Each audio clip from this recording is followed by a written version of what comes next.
इस कार्यक्रम के पुण्यार्चक हैं श्रमण संस्कृति पाठशाला के प्रेरणा स्रोत एवं मार्गदर्शन स्वर्गीय पंडित श्री रतनलाल जी बेनाड़ा की पुण्य स्मृति में बेनाड़ा उद्योग लिमिटेड आगरा श्रीमान नंदकिशोर, श्रीमती शांता देवी जैन पहाड़िया, प्रमोद नीना जैन, सुनील निशा जैन पुत्र पुत्रवधू, अंकित इति जैन पौत्र पौत्रवधू, अक्षत जैन पौत्र, आद्विक जैन आन्या जैन पड़पौत्र पड़पौत्री एवं समस्त पहाड़िया परिवार, फर्म ARL इंफ्राटेक लिमिटेड, अक्षत अपार्टमेंट्स प्राइवेट लिमिटेड, जयपुर। श्रीमान नरेंद्र कुमार जी, श्रीमती पुष्पा देवी जी, श्रीमान सुरेश कुमार जी, श्रीमती ललिता देवी जी, श्रीमान प्रदीप कुमार जी, श्रीमती मंजू देवी जी, श्रीमान अनिल कुमार जी, श्रीमती संजू देवी जी, रेहाबाड़ी, गुवाहाटी, असम।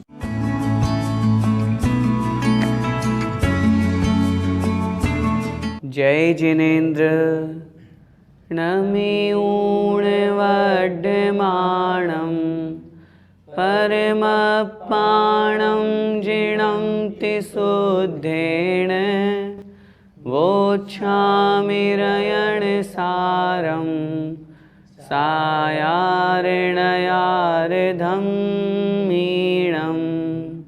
पंच परमेष्ठी भगवान की जय। द्वादशांग जिनवाणी माता की जय। आचार्य भगवंत श्री कुंद कुंद स्वामी महाराज की जय। आचार्य भगवंत श्री विद्यासागर जी महामुनिराज की जय। परम पूज्य गुरुदेव निर्यापक श्रमण मुनिपुंगव श्री सुधा सागर जी महाराज की जय। अढ़ाई द्वीपस्थ समस्त महामुनिराजों की जय। जीवन में ज्ञान होना बहुत आवश्यक है। ज्ञान के बिना यह आत्मा अधूरी है।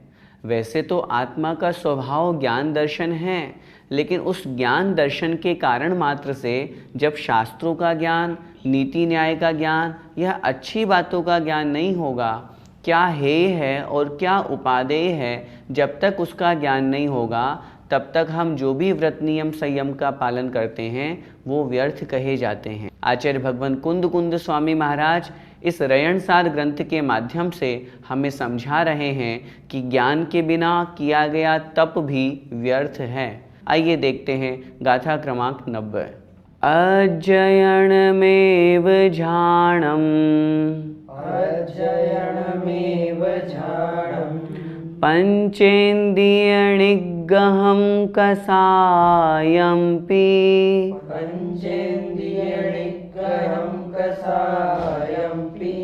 तत्तो पंचम काले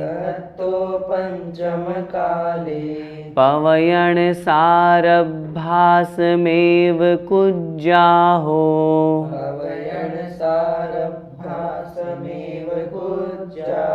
बोलिए अध्ययनमेव झाणम् पंचेन्द्रियणिग्रहं कषायम्पि तत्तो पंचम काले पवयण सारभ्यासमेव कुज्जाहो। आइए शब्दार्थ समझते हैं।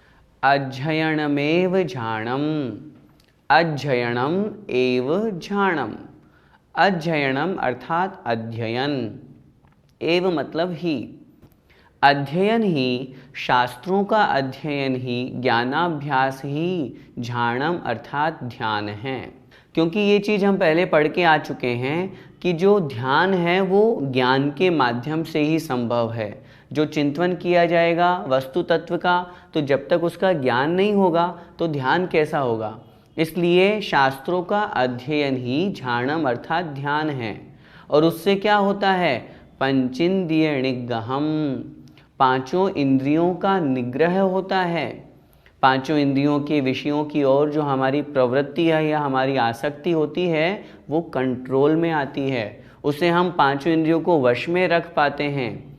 कषायम्पी, और साथ में कषायों का भी निग्रह होता है, कषायें भी शमन होती है। जब हम ज्ञानाभ्यास करते हैं, शास्त्रों का स्वाध्याय करते हैं, तो उससे पांचों इंद्रियों का निग्रह और कषाय भी शमन होती है। तत्तो, इसलिए पंचम काले, इस पंचम काल में, वर्तमान समय में, पवयण सारभ अर्थात प्रवचन सार, अभ्यासम एवं अभ्यास ही, इसलिए हमें इस पंचम काल में प्रवचन सार का प्रकृष्ट वचन जो है, ऐसे जिनागम का, ऐसे शास्त्रों का अभ्यास कुज्जाहो अर्थात करना चाहिए।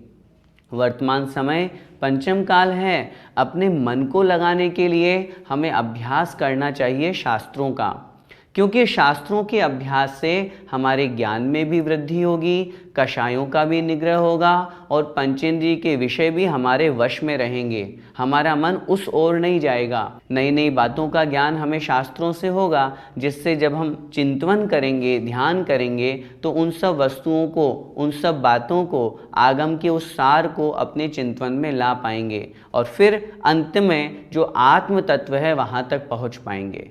तो आत्म तत्व तक पहुंचने के लिए हमें उस आत्मा के बारे में जानना जरूरी है, और वो कहाँ से मिलेगा? हमें शास्त्रों के माध्यम से, माँ जिनवाणी के माध्यम से। इसलिए आचार्य महाराज यहाँ कह रहे हैं हमें निरंतर शास्त्रों का अभ्यास करना चाहिए। भैया जी, प्रवचन सार तो ग्रंथ का नाम है, तो क्या हमें इसी ग्रंथ का अध्ययन करना चाहिए?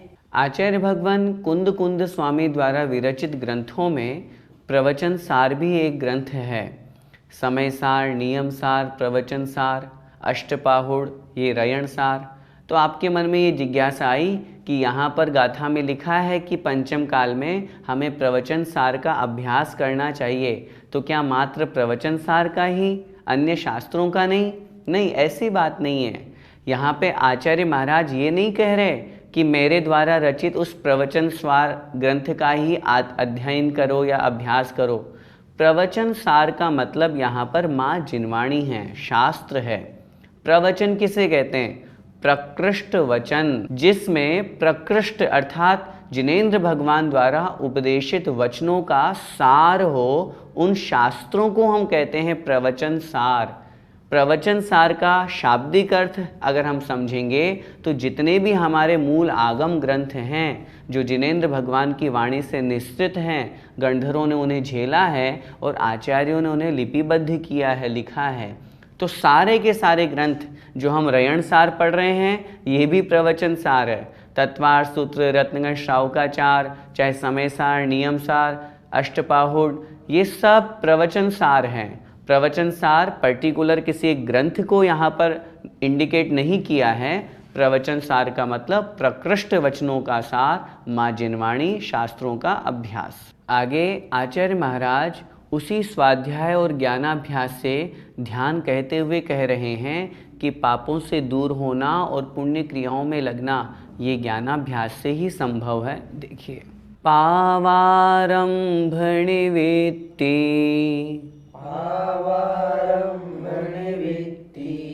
पुण्णारंभे पौत्तिकरणम्पि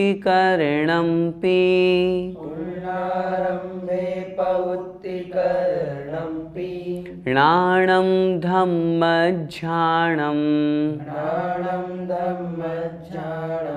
जिणभणिदं सव्वजीवाणं।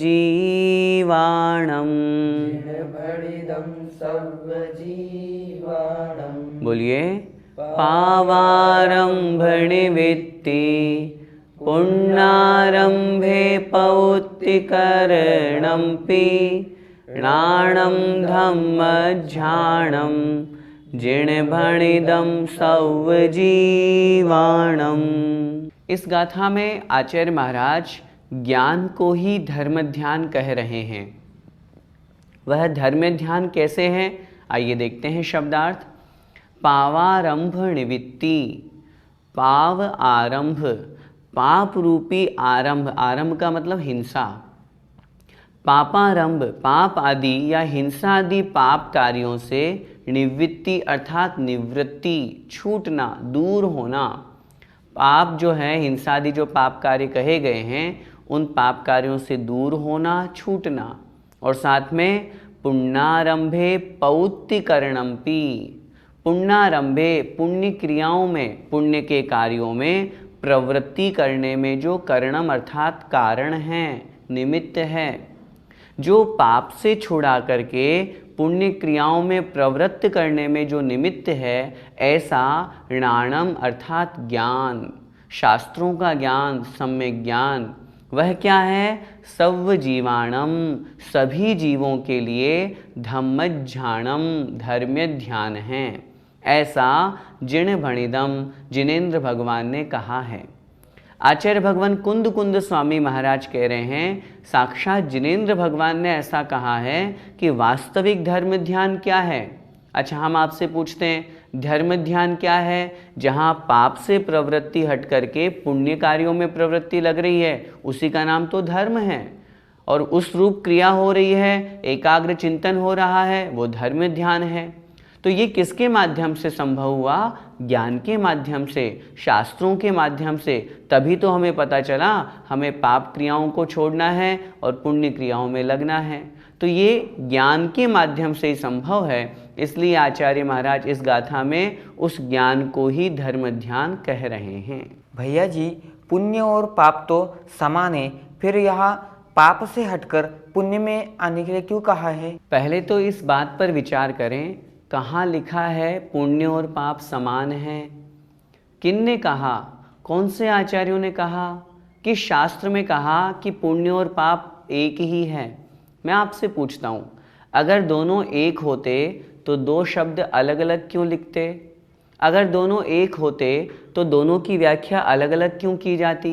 अगर दोनों एक होते तो यहाँ आचार्य कुंद कुंद महाराज जैसे महान आचार्य ये क्यों कहते हैं कि पाप से निवृत्त हो और पुण्य में प्रवृत्त हो? ये हमारी गलत धारणा है और न जाने कौन लोगों ने ये गलत धारणा हमारे समाज में फैला रखी है। हम क्यों सोचते हैं ऐसा कि पुण्य और पाप दोनों समान है? किसने कह दिया? अगर दोनों समान होते तो ये गाथा व्यर्थ हो जाती।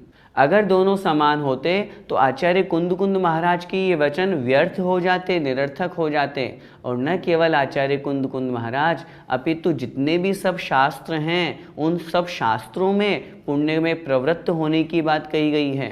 द्रव्य संग्रह में क्या लिखा आचार्य नेमिचंद स्वामी महाराज ने? असुहादो विनिवित्ति सुहे पवित्तीय जान चारित्रम। और दूर मत जाइए, चारित्र की परिभाषा में लिख रहे हैं अशुभ से हटो और शुभ में लगो। तो कहने का मेरा बहुत सीधा सा तात्पर्य है, पहले तो अपनी धारणा को हम बिल्कुल आगम के अनुसार बनाएं। किसी भी आगम में किन्हीं भी आचार्यों ने दोनों को समान नहीं कहा।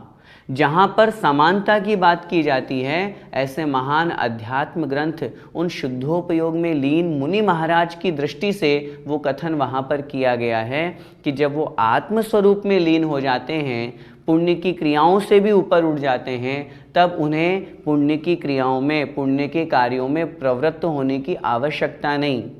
कहने का तात्पर्य है, जब शुद्धोपयोग में लीन हो गए तब फिर मैं स्वाध्याय करूं, मैं प्रवचन करूं, मैं प्रतिक्रमण करूं, मैं सामायिक करूं, इसका विकल्प नहीं आता। वहाँ उस समय आचार्य कुंद कुंद महाराज समय सारजी में लिखते हैं कि वहाँ दोनों समान हैं। ये एक पुण्य की भी बेड़ी है, पाप भी बेड़ी है, दोनों बेड़ी हैं। एक सोने की बेड़ी, एक लोहे की बेड़ी है। अब मैं आपसे पूछता हूँ, दोनों समान हैं तो फिर दोनों को एक ही बेड़ी कह देते ना। पुण्य को सोने की बेड़ी क्यों कहा और पाप को लोहे की बेड़ी क्यों कहा? दोनों में अंतर है तभी तो कहा। और बेड़ी कहा ये हमने माना, लेकिन ये बेड़ी किन की दृष्टि से कहा? जो शुद्धोपयोगी मुनि महाराज हैं उनकी अपेक्षा से। हम शुभोपयोगी श्रावकों के लिए, हम शुभोपयोगी मुनि महाराजों के लिए तो पग पग पर, कदम कदम पर, हर गाथा में आचार्य महाराज कह रहे हैं अशुभ से हटो और शुभ में लगो। यही हमारे लिए उपादेय है। इसलिए पाप क्रियाओं से दूर होकर हमें शुभोपयोग रूप प्रवृत्ति करनी चाहिए। मुनि महाराज भी जब तक शुद्धोपयोग में लीन नहीं होते तब तक शुभोपयोग क्रियाओं को ही पालन करते हैं। 28 मूल गुणों का पालन ये शुभोपयोगी तो है, ये पुण्य कार्य ही तो है। इसलिए जीवन में कभी भी दोनों को समान नहीं मानना। मैं आपसे पूछता हूँ, जैसे आप गले में सोने की चेन पहनते हो, वैसे ही क्या लोहे की चेन पहन सकते हो? नहीं, दोनों समान है ना, दोनों बेड़ी हैं। सोना हटाओ, लोहा पहन लो। फिर सोने से राग क्यों है? लोहे के प्रति अरे ये तो लोहा है, किसी काम का नहीं, ये भाव क्यों आ रहा है? जब आप दोनों को बराबर कह रहे हो तो किसी भी दृष्टि से बराबर नहीं है। मैंने फिर कहा, शुद्धोपयोगी मुनि महाराज जब आत्म ध्यान में लीन होते हैं तो ये पुण्य की क्रियाएं अपने आप छूट जाती हैं। पाप तो छोड़ना पड़ता है बुद्धिपूर्वक, मैं पांचों पापों का त्याग करता हूँ। लेकिन पुण्य छोड़ा नहीं जाता। शुद्धोपयोग में लीन होने पर पुण्य छूट जाता है, पुण्य की क्रियाएं छूट जाती है। हमें जब तक वहाँ उस स्थिति में नहीं पहुँच रहे तब तक पुण्य की क्रियाएं करना है। जिन्हें भगवान की पूजन, भक्ति, स्तुति, स्वाध्याय, इन सब में निरंतर दत्त चित्त होकर के कार्य करना है और इस भूल में नहीं रहना कि पुण्य भी है, पुण्य भी है। अरे जब शुद्धोपयोग में पहुँचेंगे तो अपने आप छूट जाएगा, छोड़ने की आवश्यकता नहीं पड़ेगी। तो आज की कक्षा में हमने क्या समझा? सबसे पहली बात तो ज्ञान का अभ्यास होना आवश्यक है। उससे क्या होगा? हम ध्यान की सिद्धि तक पहुंच पाएंगे और तभी कर्मों का नाश होगा। इस बात को भी समझना है जो इस गाथा में आचार्य महाराज ने कहा कि सम्यक ज्ञान को वहाँ उन्होंने धर्म ध्यान कहा। क्यों कहा धर्म ध्यान? क्योंकि उस धर्म ध्यान के बल पे हम आत्म स्वरूप को जान पाते हैं। जहाँ पापों से निवृत्ति होती है और पुण्य में प्रवृत्ति हो, वही धर्म है। जहाँ जीव हिंसा हो रही हो, उससे दूर हटना है ना हमको। स्वाध्याय भी तो पुण्य की क्रिया है। तो फिर अगर पाप पुण्य दोनों एक होंगे तो फिर स्वाध्याय भी मत करो। लेकिन स्वाध्याय तो हम खूब करते हैं, लेकिन अन्य देव पूजा आदि नहीं करते, तो ये तो हमारा छल कपट हो गया। हमें अपने कर्तव्यों का पूरा पालन करना है। प्रकरण स्वाध्याय का चल रहा है, माँ जिनवाणी का अभ्यास हमको करना चाहिए। उससे ज्ञान में भी वृद्धि होती है। चारित्र के मार्ग पर बढ़ने के लिए हमें उपदेश प्राप्त होता है। इसलिए निरंतर स्वाध्याय करते हुए पाप से बचें और पुण्य क्रियाओं में लगे।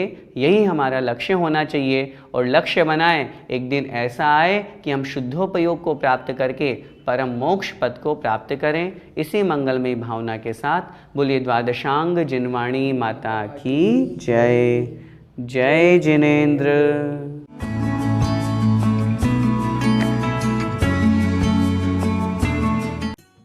इस कार्यक्रम के पुण्यार्चक थे श्रमण संस्कृति पाठशाला के प्रेरणा स्रोत एवं मार्गदर्शन स्वर्गीय पंडित श्री रतनलाल जी बेनाड़ा की पुण्य स्मृति में बेनाड़ा उद्योग लिमिटेड, आगरा। श्रीमान नंदकिशोर, श्रीमती शांता देवी जैन पहाड़िया, प्रमोद, नीना जैन, सुनील, निशा जैन पुत्र पुत्रवधू, अंकित, इति जैन पौत्र पौत्रवधू, अक्षत जैन पौत्र, आद्विक जैन, आन्या जैन पड़पौत्र पड़पौत्री एवं समस्त पहाड़िया परिवार, फर्म ARL इंफ्राटेक लिमिटेड, अक्षत अपार्टमेंट्स प्राइवेट लिमिटेड, जयपुर।